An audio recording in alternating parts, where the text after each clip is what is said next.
Hello guys, आज के इस जीके के वीडियो में आपके लिए लेकर के आया है कुछ इंपॉर्टेंट जीके जीएस के क्वेश्चन आंसर जो कि आपके आने वाले किसी भी एग्जाम के लिए बहुत ज़्यादा इंपॉर्टेंट होगा। तो आप लोग इस वीडियो को बहुत ही ध्यान से देखिएगा, क्योंकि इस वीडियो में मैंने चुन छाट करके एक से बढ़ के एक आपके लिए क्वेश्चन लेकर के आया हूँ। तो चलिए फिर वीडियो को शुरू करते हैं। इस वीडियो में आपका पहला सवाल है, पृथ्वी की ऊष्मा से प्राप्त ऊर्जा को क्या कहते हैं? तो देखिए, पृथ्वी की ऊष्मा से प्राप्त ऊर्जा को कहेंगे भूताप्य ऊर्जा। ऑप्शन नंबर बी जो है इस क्वेश्चन का बिल्कुल सही जवाब है। चलिए क्वेश्चन नंबर 2 है, किस देश में जल विद्युत ही विद्युत ऊर्जा का एकमात्र स्रोत है? देखिए, ऐसा देश जहाँ पर जल विद्युत ही विद्युत ऊर्जा का एकमात्र स्रोत है, तो यह देश हो जाएगा स्विट्जरलैंड। ऑप्शन नंबर ए जो है आपका बिल्कुल सही जवाब है। चलिए अगला सवाल है, फ्रेंडशिप हाईवे चीन को निम्नलिखित में से किसके साथ जोड़ती है? देखिए, फ्रेंडशिप हाईवे जो है वह चीन को जोड़ती है नेपाल से। ऑप्शन नंबर सी आपका बिल्कुल सही जवाब है। वीडियो को लाइक करके चैनल को सब्सक्राइब आप लोग कर लीजिएगा। चलिए क्वेश्चन नंबर 9, निम्नलिखित देशों में से उच्चतम जनसंख्या वृद्धि दर किस देश का है? देखिए, उच्चतम जनसंख्या वृद्धि दर जो है यह है इंडोनेशिया देश का। ऑप्शन नंबर ए जो है आपका बिल्कुल सही जवाब है। तो चलिए अगला सवाल है, एशियाई देशों में सबसे कम जनसंख्या वृद्धि दर वाला देश कौन सा है? देखिए, एशियाई देशों में सबसे कम जनसंख्या वृद्धि दर वाला जो देश है यह सिंगापुर है। ऑप्शन नंबर बी जो है आपका बिल्कुल सही जवाब है। तो चलिए अगला सवाल है, न्यूनतम जनसंख्या घनत्व वाला महाद्वीप कौन सा है? देखिए, न्यूनतम जनसंख्या घनत्व वाला जो द्वीप है, महाद्वीप, यह हो जाएगा ऑप्शन नंबर डी ऑस्ट्रेलिया। जी दोस्तों, ऑप्शन नंबर डी जो है आपका बिल्कुल सही जवाब है। चलिए अगला सवाल, विश्व में पवन ऊर्जा का सबसे बड़ा उत्पादक देश कौन सा है? देखिए, पवन ऊर्जा का सबसे बड़ा उत्पादक देश, यह देश हो जाएगा जर्मनी। सॉरी दोस्तों, जर्मनी नहीं बल्कि चीन हो जाएगा। ऑप्शन नंबर डी जो है आपका बिल्कुल सही जवाब है। तो चलिए अगला सवाल है, वर्तमान समय में सूती वस्त्र के उत्पादन में विश्व में प्रथम स्थान किस देश का है? देखिए, सूती वस्त्र के उत्पादन में प्रथम स्थान पर है चीन देश। ऑप्शन नंबर बी जो है आपका बिल्कुल सही जवाब है। चलिए अगला सवाल है, कौन से झील सुएज नहर जल मार्ग के मार्ग में नहीं पड़ती है? देखिए, ऐसी झील जो कि सुएज नहर जल मार्ग के मार्ग में नहीं पड़ती है, तो यह झील होगा गाटून झील। ऑप्शन नंबर ए आपका बिल्कुल सही जवाब है। तिमसा झील, मंजला झील और ग्रेट बेटर झील जो कि है यह सभी इनके मार्ग में पड़ती है। चलिए अगला सवाल है, द ग्रेट ओशन ट्रेडमार्क किस महासागर से होकर गुजरती है? देखिए, द ग्रेट ओशन ट्रेडमार्क जो है वह गुजरती है उत्तरी अटलांटिक महासागर से होकर के। ऑप्शन नंबर सी जो है इस क्वेश्चन का बिल्कुल सही जवाब है। तो चलिए अगला सवाल, विश्व में 10 करोड़ से अधिक आबादी वाले देशों की संख्या कितनी है? देखिए, पूरे विश्व में 10 करोड़ से अधिक आबादी वाले टोटल देश की संख्या जो है यह लगभग 14 देश है। ऑप्शन नंबर सी जो है आपका बिल्कुल सही जवाब है। चलिए अगला सवाल है, एनु जनजाति कहाँ पाई जाती है? दोस्तों, एनु जनजाति जो है यह पाई जाती है जापान देश में। ऑप्शन नंबर बी जो है आपका बिल्कुल सही जवाब है। चलिए अगला सवाल है, किस जनजाति के लोग सर्वभक्षी की श्रेणी में आते हैं? देखिए, सर्वभक्षी के श्रेणी में आने वाले जनजाति यह हो जाएगी भूसमैन। भूसमैन ऑप्शन नंबर सी आपका बिल्कुल सही जवाब है। चलिए अगला सवाल है, किस जनजाति के लोग दूध को ताज़ा न पीकर खट्टा करके पीते हैं? तो यह जनजाति हो जाएगा option number D Kyrgyz. Kyrgyz option number D जो है आपका बिल्कुल सही जवाब है। तो चलिए अगला सवाल है, कौन सा देश पहले श्याम के नाम से जानते थे? दोस्तों, ऐसा देश जिसे पहले श्याम के नाम से जानते थे, तो यह देश हो जाएगा थाईलैंड। ऑप्शन नंबर ए जो है इस क्वेश्चन का बिल्कुल सही जवाब है। तो चलिए अगला सवाल है, यूरोप के किस देश को लघु यूरोप कहते हैं? दोस्तों, यूरोप के ऐसा देश जिसको लघु यूरोप कहते हैं, तो यह देश फ्रांस हो जाएगा। ऑप्शन नंबर ए जो है आपका बिल्कुल सही जवाब है। तो चलिए अगला सवाल है, किस देश को वनों का देश कहते हैं? दोस्तों, ऐसा देश जिसे वनों का देश कहते हैं, तो यह देश हो जाएगा कांगो। ऑप्शन नंबर डी जो है आपका बिल्कुल सही जवाब है। चलिए आपका अगला सवाल है, निम्नलिखित देशों में से किसे, यहाँ पर देखिए मिस्टेक हो रहा है क्वेश्चन में, इसे किसे कर देते हैं, ठीक है। निम्नलिखित देशों में से किसे झीलों की वाटिका कहा जाता है? तो चलिए किसे कहते हैं, तो यह कहते हैं फिनलैंड को। ऑप्शन नंबर ए जो है इस क्वेश्चन का बिल्कुल सही जवाब है। तो चलिए अगला सवाल है, निम्नलिखित देश को अग्निद्वीप के नाम से जानते हैं? देखिए, किस देश को अग्निद्वीप के नाम से जानते हैं? तो यह देश हो जाएगा आइसलैंड। ऑप्शन नंबर बी इस क्वेश्चन का बिल्कुल सही जवाब है। तो चलिए अगला सवाल है, 10 लाख हाथियों का भूमि के नाम से किससे जानते हैं? देखिए, 10 लाख हाथियों की भूमि के नाम से जानते हैं लाओस को। ऑप्शन नंबर ए जो है इस क्वेश्चन का बिल्कुल सही जवाब है। चलिए अगला सवाल है, विश्व के किस देश को नील नदी के उपहार कहा जाता है? देखिए, नील नदी का उपहार यह कहते हैं मिस्र देश को। ऑप्शन नंबर सी जो है आपका बिल्कुल सही जवाब है। चलिए अगला सवाल है, किसे दक्षिण भारत का मैनचेस्टर कहते हैं? दोस्तों दक्षिण भारत का मैनचेस्टर या कहते हैं कोयम्बटूर को। ऑप्शन नंबर ए जो है आपका बिल्कुल सही जवाब है। चलिए अगला सवाल, क्वेश्चन नंबर 24, भारत के किस नगर को भारत के सिलिकॉन वैली कहा जाता है? दोस्तों सिलिकॉन वैली जो कहते हैं वो भारतीय नगर बेंगलुरु को कहते हैं। ऑप्शन नंबर ए जो है आपका बिल्कुल सही जवाब है। तो चलिए अगला सवाल है, भारत के उत्तरी छोर से दक्षिणी छोर की दूरी कितनी है? दोस्तों भारत की उत्तरी छोर से लेके दक्षिणी छोर तक की टोटल दूरी जो है यह लगभग 3214 किलोमीटर है। ऑप्शन नंबर बी जो है इसका बिल्कुल सही जवाब है। तो चलिए अगला सवाल है, भारत के पूर्व से पश्चिम तक की लंबाई कितनी है? देखिए पूर्व से लेकर के पश्चिम तक की टोटल लंबाई जो है यह है 2933 किलोमीटर के लगभग। ऑप्शन नंबर ए जो है आपका बिल्कुल सही जवाब है। चलिए अगला सवाल है, भारत के कितने राज्य समुद्र के किनारे पर है? दोस्तों समुद्र के किनारे पर यानी समुद्र तट पर स्थित है। तो ऐसे राज्यों की संख्या जो है 9 है। ऑप्शन नंबर सी जो है इस क्वेश्चन का बिल्कुल सही जवाब है। चलिए अगला सवाल है, इंदिरा पॉइंट का अन्य नाम क्या है? दोस्तों इंदिरा पॉइंट का अन्य नाम यह हो जाएगा इनमें से सभी, जैसे कि पार्सन पॉइंट्स, लाही चिंग पॉइंट्स और पिगमेलियन पॉइंट्स। इस तरह के सभी ऑप्शन जो है आपका राइट आंसर है। चलिए अगला सवाल, भारत का वह कौन सा राज्य है जिसमें होकर के कर्क रेखा गुजरती है? देखिए उस राज्य से कर्क रेखा गुजरती है, यह राज्य रहेगा झारखंड। ऑप्शन नंबर डी आपका बिल्कुल सही जवाब है। चलिए अगला सवाल है, कौन सी अक्षांश रेखा भारत के मध्य से गुजरती है? तो अक्षांश रेखा यह कर्क रेखा हो जाएगा। ऑप्शन नंबर ए जो है आपका बिल्कुल सही जवाब है। तो चलिए अगला सवाल है, निम्नलिखित में से कौन सी पहाड़ियाँ पूर्वांचल पहाड़ियों का हिस्सा है? देखिए इनमें से जो पहाड़ियाँ पूर्वांचल पहाड़ियों का हिस्सा है यह हो जाएगा पालनी पहाड़ियाँ। ऑप्शन नंबर ए जो है आपका बिल्कुल सही जवाब है। चलिए अगला सवाल है, शिव समुद्रम किस नदी के द्वारा बनाया गया द्वीप है? तो दोस्तों शिव समुद्रम जो है वह बनाई गई है कावेरी नदी के द्वारा। ऑप्शन नंबर डी जो है आपका बिल्कुल सही जवाब है।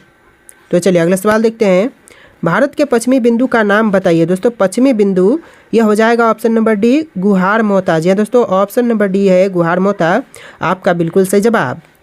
चलिए अगला सवाल है, भारत के लिए समुद्र मार्ग की खोज का श्रेय किसे दिया जाता है? देखिए भारत के लिए समुद्र मार्ग की खोज का श्रेय यह देते हैं पुर्तगालियों को। ऑप्शन नंबर सी जो है आपका बिल्कुल सही जवाब है। चलिए अगला सवाल है, कोरोमंडल समुद्री तट किस राज्य में अवस्थित है? दोस्तों कोरोमंडल समुद्री तट जो है यह राज्य तमिलनाडु में है। ऑप्शन नंबर सी आपका बिल्कुल सही जवाब है। चलिए अगला सवाल है, इनमें से कौन सा राज्य नेपाल के साथ अपनी सीमा साझा नहीं करते हैं? दोस्तों ऐसा राज्य जो कि नेपाल के साथ अपना सीमा साझा नहीं करता है तो यह राज्य हो जाएगा असम राज्य। दोस्तों ऑप्शन नंबर डी आपका बिल्कुल सही जवाब है। बिहार, उत्तर प्रदेश, पश्चिम बंगाल यह सभी करते हैं। चलिए आपका अगला सवाल है, क्वेश्चन नंबर 37, पूर्वी तटीय मैदान का एक अन्य नाम क्या है? दोस्तों पूर्वी तटीय मैदान का एक अन्य नाम यह हो जाएगा कोरोमंडल तटीय मैदान। ऑप्शन नंबर सी जो है आपका बिल्कुल सही जवाब है। चलिए अगला सवाल है, निम्नलिखित में से कौन सा भारत का जुड़वा शहर नहीं है? देखिए जुड़वा शहर इनमें से नहीं है, वह हो जाएगा ऑप्शन नंबर सी त्रिशूर और तिरुवल्ला। ऑप्शन नंबर सी आपका बिल्कुल सही जवाब है। अगला सवाल है, भारत के किस संघ राज्य क्षेत्र का नाम पर एक समुद्र का नाम है? देखिए संघ राज्य जिसके नाम पर एक समुद्र का नाम है यह आपका हो जाएगा ऑप्शन नंबर डी अंडमान और निकोबार। ऑप्शन नंबर डी जो है आपका बिल्कुल सही जवाब है। चलिए अगला सवाल है, भारत के उत्तरी सीमा पर स्थित पर्वत का नाम क्या है? दोस्तों भारत के उत्तरी सीमा पर स्थित पर्वत यह हो जाएगा हिमालय। ऑप्शन नंबर बी जो है आपका बिल्कुल सही जवाब है। चलिए अगला सवाल है, किसने सोने के सर्वाधिक शुद्ध सिक्के जारी किए थे? देखिए सोने के सर्वाधिक शुद्ध सिक्के जारी किए थे। Option number A Kushan. जी हाँ दोस्तों ऑप्शन का ए जो है आपका बिल्कुल सही जवाब है। चलिए अगला सवाल है, श्रीनगर की स्थापना किस मौर्य शासक ने की थी? दोस्तों श्रीनगर की स्थापना जो है वह मौर्य शासक बिंदुसार ने किया था। ऑप्शन नंबर बी इस क्वेश्चन का भी बिल्कुल सही जवाब है। अगला सवाल है, बराबर की गुफाएं का प्रयोग किसने आश्रय गृह के रूप में किया था? देखिए बराबर की गुफाओं का प्रयोग जो है आश्रय गृह के रूप में करने वाले ऑप्शन नंबर ए है आजीविकों ने। ऑप्शन का ए जो है आजीविकों ने बराबर की गुफाओं का प्रयोग जो है वह आश्रय गृह के रूप में किया था। चलिए अगला सवाल है, मौर्य काल में गुप्तचर को क्या कहते थे? देखिए मौर्य काल के समय गुप्तचर को कहते थे गुड पुरुष। गुड पुरुष ऑप्शन नंबर ए आपका बिल्कुल सही जवाब है। चलिए अगला सवाल है, भारतीय लिखने की कला नहीं जानते यह किसकी उक्ति है? तो यह कहने वाले ऑप्शन नंबर डी है मेघास्तनीज। ऑप्शन नंबर डी आपका बिल्कुल सही जवाब है। चलिए अगला सवाल है, बिंदुसार की मृत्यु के समय अशोक किस प्रांत का गवर्नर था? तो यह था उज्जैन का। ऑप्शन नंबर ए जो है इस क्वेश्चन का बिल्कुल सही जवाब है। चलिए अगला सवाल है, अशोक के समकालीन तुर्क में कहाँ का राजा था? देखिए अशोक के समकालीन तुर्क में यह राजा था मिस्र के। ऑप्शन नंबर ए जो है आपका बिल्कुल सही जवाब है। चलिए अगला सवाल है, अशोक ने श्रीलंका पर बौद्ध धर्म का प्रचार करने हेतु किसे भेजा था? तो यह भेजा था ए और बी दोनों को, जैसे कि महेंद्र और संघमित्रा को। ऑप्शन नंबर सी जो है आपका बिल्कुल सही जवाब है।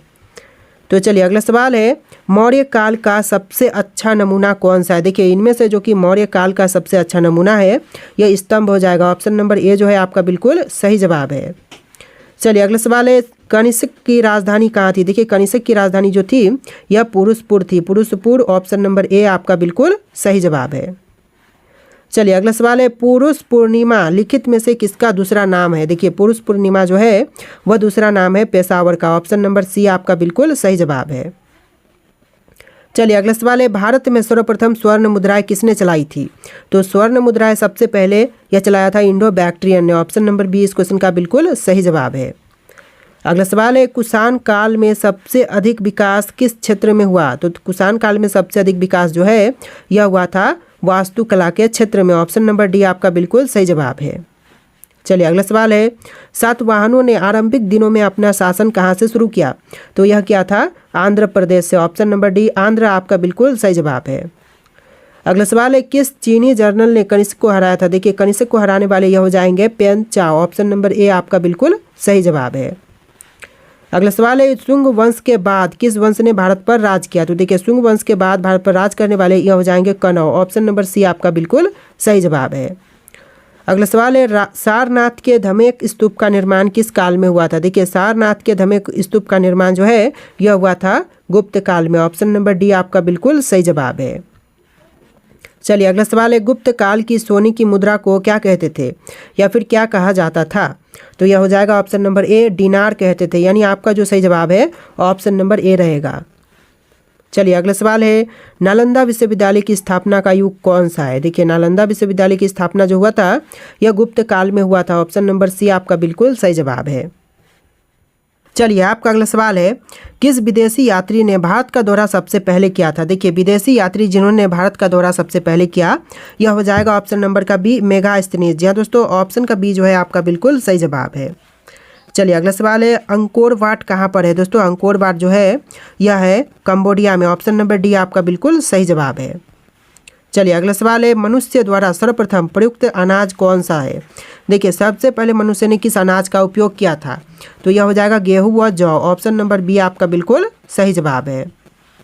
चलिए अगला सवाल है, पुरुष पाषाण। देखिए पुरास पाषाण काल में आदि मानव के मनोरंजन के साधन क्या थे? तो यह था ऑप्शन नंबर का ए शिकार। ऑप्शन ए जो है आपका बिल्कुल सही जवाब है।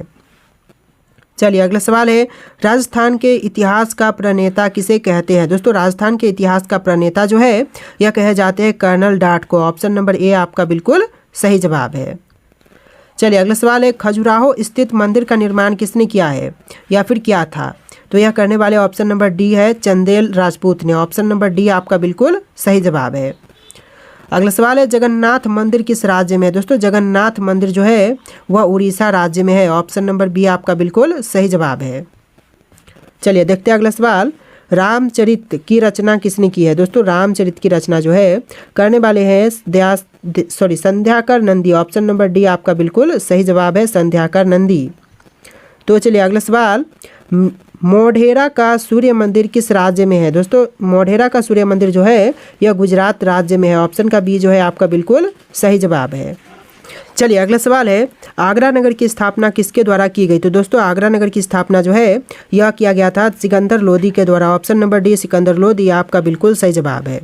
अगला सवाल है, किसके शासन काल में सबसे अधिक मंगोल आक्रमण हुए? देखिए सबसे अधिक मंगोल आक्रमण जो है वह हुआ था अलाउद्दीन खिलजी के शासन के समय। ऑप्शन नंबर बी आपका बिल्कुल सही जवाब है।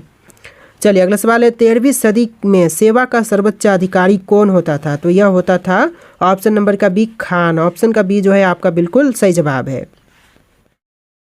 चलिए आपका अगला सवाल है क्वेश्चन नंबर 32, रजिया सुल्तान किसकी बेटी थी। दोस्तों रजिया सुल्तान किसकी बेटी थी, इन ऑप्शन में से आपको राइट आंसर कमेंट करना है कि कौन सा ऑप्शन जो है वह राइट आंसर होगा। और आज के इस वीडियो में इतनी क्वेश्चन थे, आप लोग इस वीडियो को लाइक करके चैनल को सब्सक्राइब कर लीजिएगा। चलिए फिर मिलते हैं एक नए वीडियो में।